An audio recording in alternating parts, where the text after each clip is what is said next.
이 시간 하나님의 말씀 함께 보도록 하겠습니다. 오늘 말씀은 시편 59편 말씀입니다. 시편 59편 말씀인데 제가 읽는 것은 1절부터 8절까지만 읽도록 하겠습니다. 시편 59편 1절부터 8절까지 말씀입니다. 제가 봉독하도록 하겠습니다. 나의 하나님이여, 나의 원수에게서 나를 건지시고 일어나 치려는 자에게서 나를 높이 드소서. 악을 행하는 자에게서 나를 건지시고 피 흘리기를 즐기는 자에게서 나를 구원하소서. 그들이 나의 생명을 해하려고 엎드려 기다리고 강한 자들이 모여 나를 치려 하오니 여호와여, 이는 나의 잘못으로 말미암음이 아니요 나의 죄로 말미암음도 아니로소이다. 내가 허물이 없으나 그들이 달려와서 스스로 준비하오니 주여, 나를 도우시기 위하여 깨어 살피어 주소서. 주님은 만군의 하나님 여호와 이스라엘의 하나님이시오니 일어나 모든 나라들을 벌하소서. 악을 행하는 모든 자들에게 은혜를 베풀지 마소서. 그들이 저물어 돌아와서 개처럼 울며 성으로 두루 다니고 그들의 입으로는 악을 토하며 그들의 입술에는 칼이 있어 이르기를 누가 들으리요 하나이다. 여호와여, 주께서 그들을 비웃으시며 모든 나라들을 조롱하시리이다. 아멘. 오늘 우리가 구원의 하나님을 찬양하라 라는 제목을 가지고 함께 말씀을 보도록 하겠습니다. 우리가 어떤 이 세상을 살아가면서 많은 억울한 일들을 당하게 되고 어려운 일들을 당하고 사람들 사이에서 큰 힘든 일들을 당할 때, 관계가 틀어질 때에 여러분들은 어떻게 하십니까? 많은 사람들은 고민하거나 이 문제에 대해서 또 놓고 어려운 마음들을 토로하거나 이 부담을 느낄 때가 많이 있습니다. 근데 이 문제를 가지고 우리가 찬양을 하는 사람들은 참 만나보기가 쉽지 않습니다. 여러분, 어떤 때 찬양을 하고 노래를 하고 이 즐거움들을 표현하십니까? 우리가 이 기쁨들을 정말 눈에 보게 될 때, 이 기쁨이 나에게 찾아온다는 것을 확신할 때에 사람들이 이 감정을 주체할 수 없어서 입술에서 찬양이, 기쁨이 터져 나오게 되는 것을 저희가 생각해 볼 수가 있습니다. 특별히 이 우리나라 사람들은 흥이 있지만 평소에 자신의 이 체면 문화가 있어서 다 발산하고 다 드러내고 그렇게 살지는 않지요. 근데 우리가 진짜로 기쁘거나 진짜로 마음에 이것이 터져 나오면 옆에 있는 사람들을 우리가 개의치 않고 이것들을 표현할 때가 있습니다.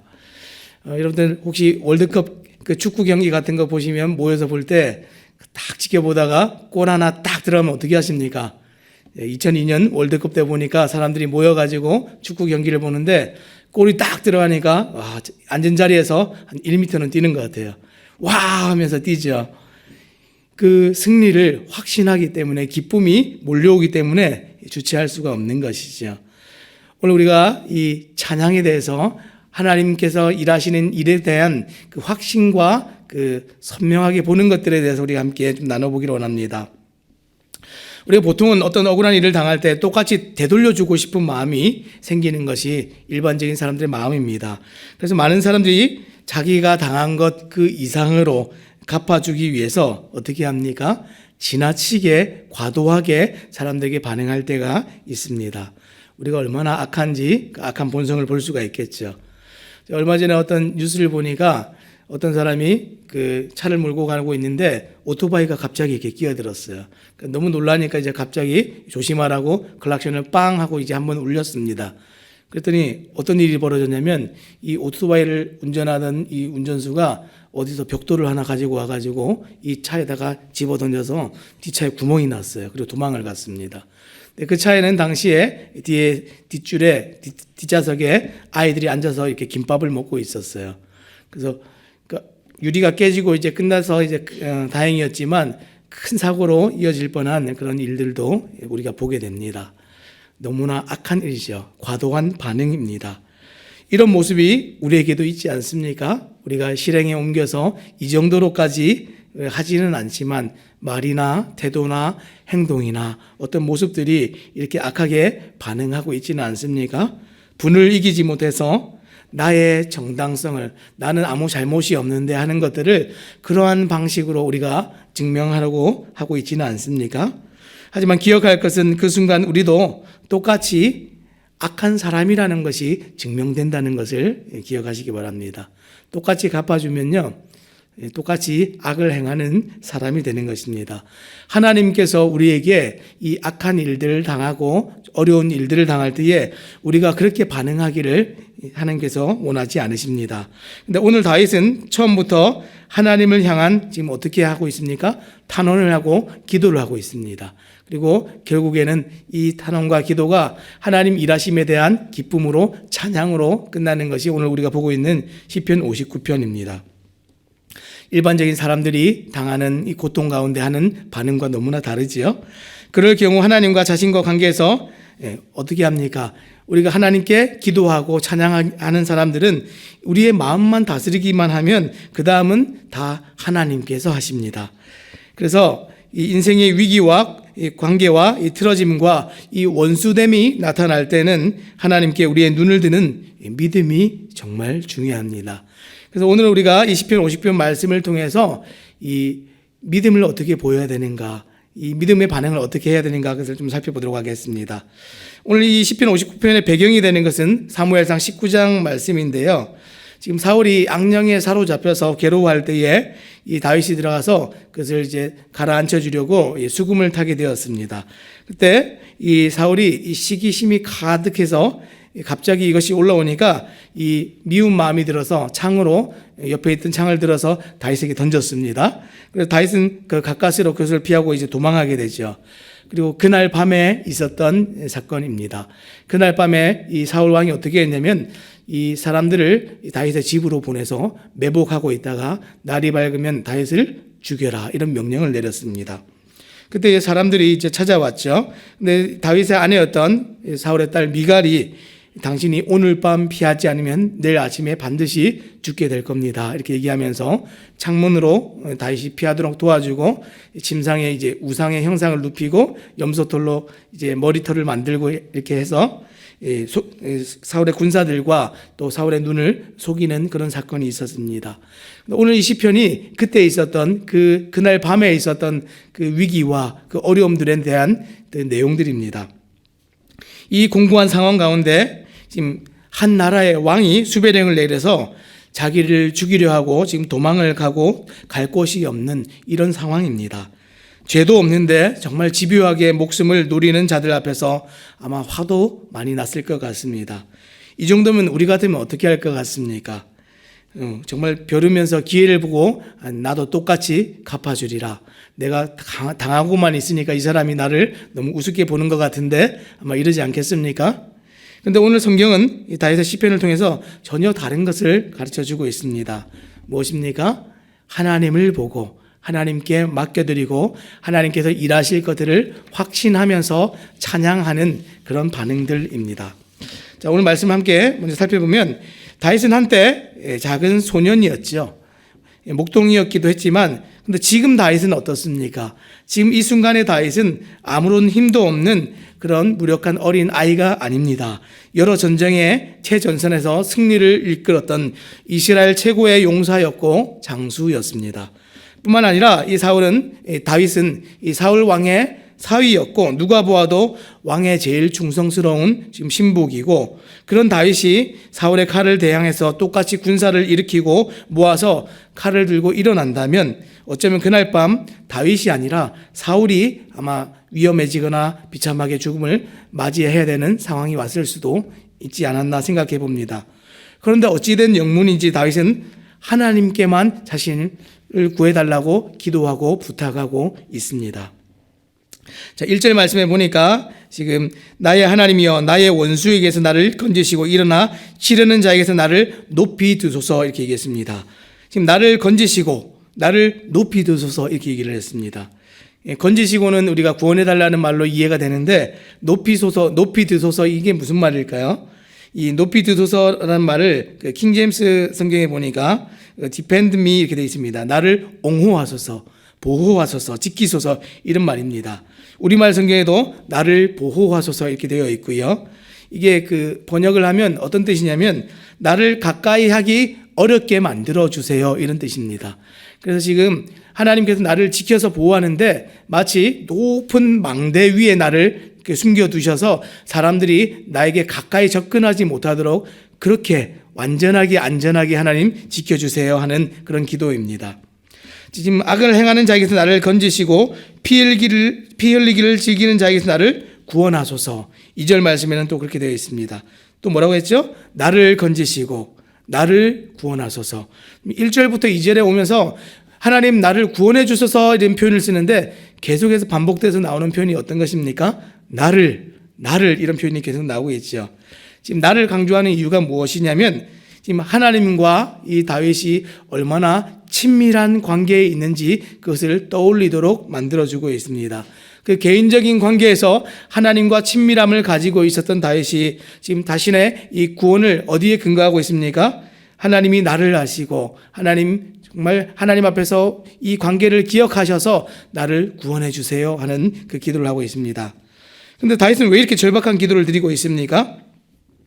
지금 원수가 오는데 원수가 어떤 사람인지 그것을 지금 얘기하고 있습니다. 2절부터 보니까 내 원수가 악을 행하는 자이고 피 흘리기를 즐겨하는 자이기 때문에 하나님 빨리 좀 나를 좀 구해 주시기 바랍니다.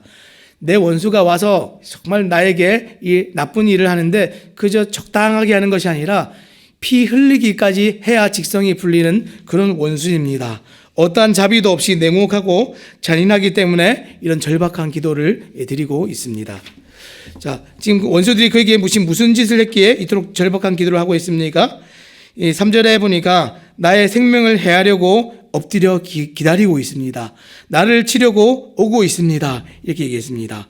다윗의 절박함은 당장 목숨을 노리는 무자비한 자들에게서 지금 둘러싸여 있기 때문에 지금 이런 절박한 기도를 하고 있죠. 지금 어떻게 합니까? 사람들이 밖에 매복을 하고 숨어서 다윗이 나오기만 기다리고 있는 상황입니다. 자, 그리고 나서 지금 다윗이 뭐라고 얘기합니까? 그런데 나는 너무 억울합니다. 이렇게 얘기를 하고 있어요. 왜 그러냐면 나의 잘못도 없고 나의 죄도 없습니다. 우리가 좀 이 본문을 좀 보면서 오해가 없어야 될 것은 다윗이 하나님 앞에서 죄가 없었다. 지금 그 얘기를 하고 싶은 것이 아니라 지금 이 죄라는 것은 반역을 얘기하고 있습니다. 지금 사울 왕에 대한 내가 반역을 일으킨 적도 없고 이 백성들에게 이 공동체에게 제가 해악을 끼친 적도 없는데 하나님 제가 오늘 무고하게 이런 일을 당하고 있습니다. 하나님 이 모든 상황을 아시지요? 제 중심을 아시고 모든 상황을 아시는 하나님께서 다 보셨으니까 좀 갚아주시기를 바랍니다. 이런 기도입니다. 이 억울함이 하나님에게 탄원된 이유이기도 합니다. 지금 이 억울함 때문에 하나님께 더욱 기도를 그렇게 하고 있는 것이죠. 우리도 마음에 본성적인 악이 없지만 이런 억울함을 경험할 때가 많이 있죠. 정말 내가 의도해서 사람들에게 해를 끼치거나 그런 적이 전혀 없는데도 어떤 사람들이 공연히 나를 미워하거나 시기하거나 질투하거나 공연히 어떤 사람들이 마음에 투기가 일어서 같은 곳에서 일을 하는 가운데서도 나를 넘어뜨리려고 하는 어떤 사람들의 계략을 우리가 경험해 보기도 합니다. 이유 없는 시기와 미움, 사울처럼 그렇게 하는 사람들이 있습니다. 그런데 이 다윗은 악인들의 그 무고한 공격에 대해서 어떻게 합니까? 하나님께 기도함으로 이 문제들을 가지고 갑니다. 왜 그렇게 하죠? 하나님이 반드시 확실하게 이것을 해결해 주실 수 있다는 믿음이 있기 때문에 이 기도를 하고 있는 것입니다. 우리가 어저께도 보았지만 믿음이 있는 사람과 없는 사람의 차이가 무엇이죠? 믿음이 있는 사람들은 하나님 계신 줄 알고 그렇게 살아갑니다. 계신 줄 알고 예배하고 하나님 계신 줄 알고 그 믿음으로 하나님 눈앞에서 행동하며 살아가고 하나님 계신 줄 알고 심판을 하나님께 맡겨드리며 살아가는 사람들이 믿음의 사람들이죠. 지금 다윗이 그렇게 하고 있습니다. 자, 그러고 나서 어떻게 합니까? 4절 말씀에 가니까 내가 허물이 없으나 그들이 달려와서 스스로 준비하오니 주여 나를 도우시기 위하여 끼어 살펴주셔서. 지금 앞에 내가 죄도 없고 허물도 없는데 이 사람들이 지금 이렇게 나를 계략을 세워서 준비해서 헤아려 합니다 하는 내용들은 보았습니다. 근데 지금 뒤에 가니까 하나님 깨워주셔서 나를 좀 살펴주세요 이렇게 얘기했습니다. 마치 하나님께서 잠들어 계신 것처럼 이렇게 얘기하고 있죠. 하나님께서 지금 가만히 계시거나 잠들어 있다고 다윗이 그렇게 믿거나 생각하는 것은 아닙니다. 그러면 이게 무슨 말일까요? 이 하나님을 마치 잠들어 계셔서 흔들어 깨우는 것처럼 내가 지금 정말 긴박합니다, 급박합니다 하는 것을 드러내는 기도의 표현입니다. 사랑하는 여러분, 정말 하나님 앞에 이런 간절한 기도 있어 보셨습니까? 우리는 정말 급박한 문제가 생길 때에 나의 지혜와 지략으로 어떤 계산을 가지고 나를 가장 먼저 도와줄 수 있는 힘이 어디 있을까, 도움이 어디 있을까, 나를 도와줄 수 있는 사람이 어디 있을까. 사람들은 본성적으로 이것을 제일 먼저 찾습니다. 근데 믿음이 있어서 하나님을 믿는 사람들은 그 모든 도움과 힘을 우리가 제하고 하나님께 나아가서 제일 먼저 무릎 꿇어야 될 줄로 믿습니다. 자, 이런 것이 지금 다윗이 실제적으로 하나님 앞에 보여줬던 믿음이었습니다. 자, 그런데 지금 하나님 앞에 이 심판을 구할 때에 지금 또 뭐라고 얘기합니까? 지금 저 사람들 어떤 사람들인지 지금 얘기하면서 하나님 앞에 탄원하는 기도를 하는데, 지금 이 악한 사람들은 이 비유를 하는데 지금 6절부터 8절까지 말씀해 보니까 개와 같은 악인들입니다. 이렇게 얘기했습니다. 개와 같은 악인들. 우리는 개 그러니까 좀 어감이 잘 오지가 않는데, 이것이 우리가 집에 키우는 애완용 개나 강아지가 아닙니다. 지금 이 성경에 나오는 이 개는 들개입니다. 들개.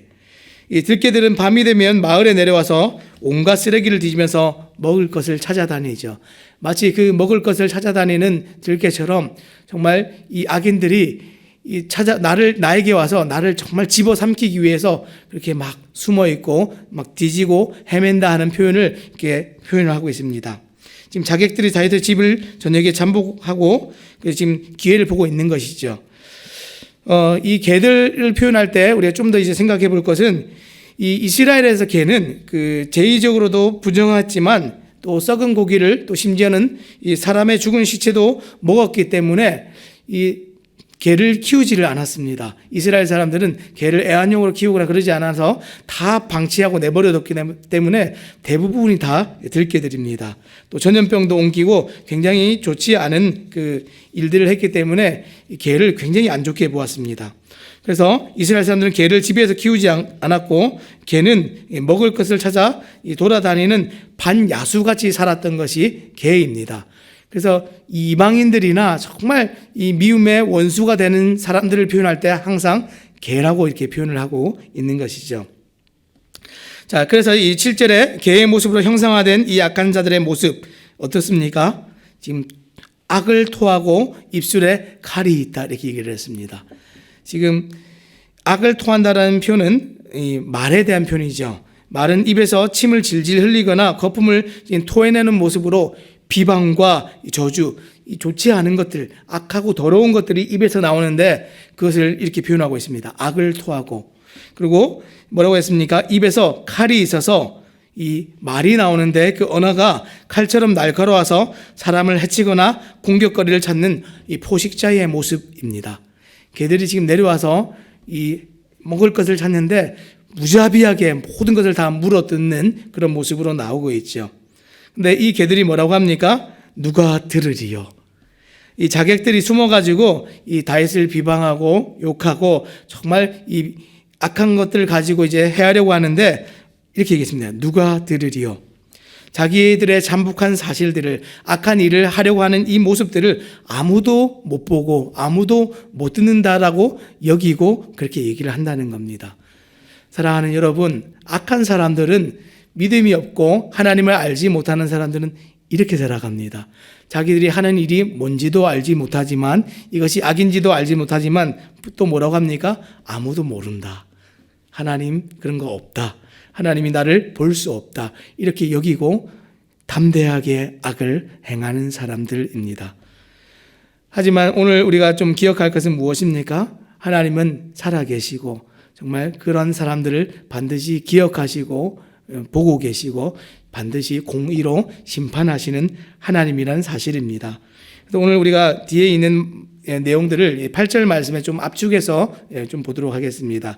마지막 이제 우리가 읽었던 8절 뭐라고 되어 있습니까? 여호와여, 주께서 그들을 비웃으시며 모든 나라들을 조롱하시리이다. 아멘. 너무나 우스운 형국이죠. 능력이 있고 모든 것을 보시고 모든 것을 아시고 모든 것에 계시는 하나님께서 이들의 정말 모습을 볼 때에 정말 기가 찬 모습입니다. 정말 웃음도 나오지 않는 모습입니다. 절대 주권으로 세상을 다스리는 하나님이십니다. 이 하루를 살아갈 때에 또 우리도 참 많은 어려움들을 겪고 문제들을 겪고 원수들이 일어나서 애꿎은 어려움들을 당할 때 우리는 우리의 도움을 어디에 가서 구해야 되겠습니까? 하나님께 나아가서 도움을 구해야 됩니다. 왜냐하면 하나님께 나아갔을 때 이것은 문제가 되지도 않고 큰 어려움이 되지도 않습니다. 하나님께서 이것을 보고 뭐라고 하십니까? 웃으신다 그랬습니다. 여러분, 이 하나님의 웃음이 우리의 웃음 되기 원합니다. 하나님의 정말 이 웃음이 정말 원수들에 대항해서 정말 한 주먹거리도 되지 않는, 정말 이것을 정말 문제로 우리가 여겨야 되지도 않을 만큼 간단한 것으로 만들어버리시는 하나님의 능력이 또 우리의 능력 되기를 원합니다. 이것을 보았기 때문에 다윗이 뭐라고 고백합니까? 뒤에 가면 계속해서 나오는 내용들이 하나님은 나의 힘이시요, 하나님은 나의 요새이시요, 방패이시고 나의 피할 바위이시요, 이런 표현들이 시편에 정말 노래하는 내용들의 핵심 아닙니까? 이 시편은 사실 이 자체로 사실 노래입니다. 믿음의 고백인 동시에 노래이죠. 사랑하는 여러분, 오늘 문제를 만나신 분들 계십니까? 하나님을 기억하신다면 노래하시기 바랍니다. 구원의 하나님을 찬양하시기 바랍니다. 그러면 하나님께서 오늘 이 믿음을 통하여서 우리 각자에게 또 다윗에게와 같이 동일한 구원이 되시고 힘이 되시고 능력이 되어줄 줄로 믿습니다. 이 믿음을 가지고 사시는 우리 모든 성도님들 되시기를 우리 주님의 이름으로 부탁드립니다. 기도하겠습니다.